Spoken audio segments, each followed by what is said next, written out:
Welcome to today's Explainer. We're diving into a really fascinating philosophical framework for reversing your destiny.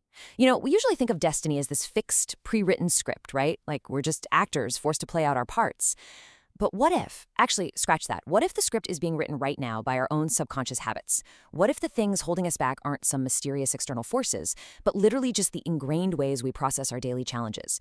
That is the massive perspective shift we're exploring today. Specifically, we're going to be mapping out the methodology presented in Chapter 1 of Ryuho Okawa's The Laws of Miracles. The core argument here is incredibly empowering. It basically states that human thought patterns have a direct, measurable impact on our fate. So we're going to look at exactly how to move from that awful state of emotional overwhelm, where you feel totally at the mercy of the world, into a state of highly rational, decisive action. Let's kick things off with a pretty profound question about human nature. Why is it that when someone tells us something amazing is going to happen, we instantly cross our arms and look for the catch? But if someone predicts total doom and gloom, man, we just eat it right up and brace for impact. It's wild, right? But understanding why we do this is absolutely crucial. It's the very first key to actually changing your destiny. And that brings us right into Section 1, the trap of negativity. So our internal logic here is actually super fascinating. It turns out we naturally lean towards pessimistic predictions purely out of a self-defense instinct. Think about it. Believing something bad is going to happen just feels psychologically safer. If things go wrong, well, you were prepared, so the shock isn't as bad. But positive predictions, those require hope. And if we buy into false hope and get let down, we feel betrayed. We feel foolish. So to protect ourselves from that massive sting of disappointment, we literally choose pessimism because it feels safer. And this dynamic perfectly explains why the misfortune industry is so huge. I'm talking about mass media, fortune tellers, astrologers. This whole industry is basically a business model built entirely on our collective anxieties. If a forecaster predicts a terrible market crash and it doesn't happen, nobody gets mad. We're just relieved. But if they promise you'll strike it rich and you lose everything, the outrage is massive. We literally feed on negativity because we are wired to consume it without even questioning it. So how do we stop this cycle? Well, we have to take a step back. Let's look at Section 2, objectifying your thought patterns. Have you ever noticed that you kind of tend to fail in the exact same ways over and over? The text describes this as being trapped on a roller coaster of fate. Whenever a specific type of challenge pops up, say a conflict at work or a sudden financial stressor, we jump right back on that same emotional ride. We react with the exact same anxiety or defensiveness every single time. And until we can step back and analyze our own reactions objectively like a third-party observer, we're just going to stay stuck on that ride forever. If we don't catch these patterns, we fall into what the author brilliantly calls a crayfish lifestyle. I absolutely love this imagery. Think about a crayfish. The second it senses even a hint of danger, what does it do? It instantly darts backward. When we let pessimistic thoughts manipulate us, we do the exact same thing in life. We sense a storm coming, and instead of holding our ground to solve the issue, we just retreat. We let fear completely take the wheel. Which brings us to the big question. How do we stop being the crayfish? Let's get into a really practical prescription in Section 3, Life as a Workbook. Instead of emotionally panicking, the text suggests treating life like a workbook. Problems aren't these massive existential threats. They're just math equations waiting to be solved.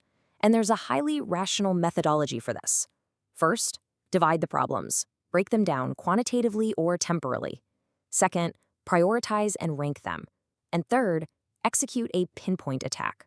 Don't try to fight the whole army at once, Just find the single most critical target, focus all your energy right there, and take it out. By chopping overwhelming issues into measurable time frames, the impossible suddenly feels totally manageable. Look at your massive mountain of stress and just ask yourself, okay, what can actually be solved today? What can wait until next week or next month? It's exactly like breaking down a huge debt into monthly payments.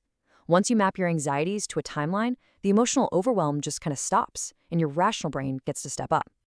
A great metaphor the text uses for this is snow shoveling. Imagine a huge blizzard just dumped 3 feet of snow on your roof. If you just stare at the whole roof, it's terrifying. You think it's going to cave in. But obviously, you can't clear an entire roof of snow with one giant swipe. It's physically impossible. You have to tackle it one single scoop of the shovel at a time. Every single scoop lightens the load. You just figure out where to put the shovel next, and you keep scooping. But hey, what happens when the problems are just too heavy and no amount of shoveling seems to be working? What if you feel like you're actively sinking? Let's explore section 4, the power of discarding. The author paints this really visceral picture. Imagine you're on a boat, right, in the middle of a massive typhoon, and you are taking on water fast. The boat is sinking because it's just too heavy. To survive, you have to ruthlessly toss cargo overboard. And look, you might have loaded that boat with things you deeply value, your social status, your money, conveniences, or literal heavy furniture like a safe. But in a crisis, trying to hold on to everything is going to cost you your life.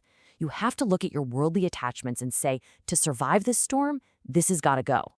And here's the really important part. Making that conscious choice of what to discard is exactly what saves your mind. It strips away that toxic obsession with trying to have it all. When you can finally say, you know what, I'm willing to let go of this status if it means keeping my peace of mind, your internal suffering drastically drops. The anxiety just melts away because you've accepted the loss of the cargo to save the ship. Okay, so once we've cleared away those negative patterns, shoveled the snow, and tossed out the heavy burdens, we reach the final stage of transformation. Section 5, Seeds of the Future. The text anchors this final step with a timeless truth, one that great philosophers like Emerson, Marcus Aurelius, and William James all landed on. A person is exactly what they think. You aren't your resume, you aren't your clothes, you are the culmination of the thoughts you repeat to yourself every single day. If you really want to reverse your destiny, you have to realize that your thoughts are the literal building blocks of your reality. Because our thoughts build our reality, we have to actively plant positive seeds of the mind. Think of your mind like a garden. If you let it run wild, those weeds of pessimism and fear we talked about earlier, they're going to completely take over. We have to nurture positive seeds very carefully to make sure we don't lose the battle against our own negativity. When a bad thought creeps in, you have to actively deploy a positive countermeasure. You've got to fight for the harvest you want. So how does this become a daily practice? Well, reversing your destiny isn't magic. It's a combination of extreme pragmatism and guarded optimism.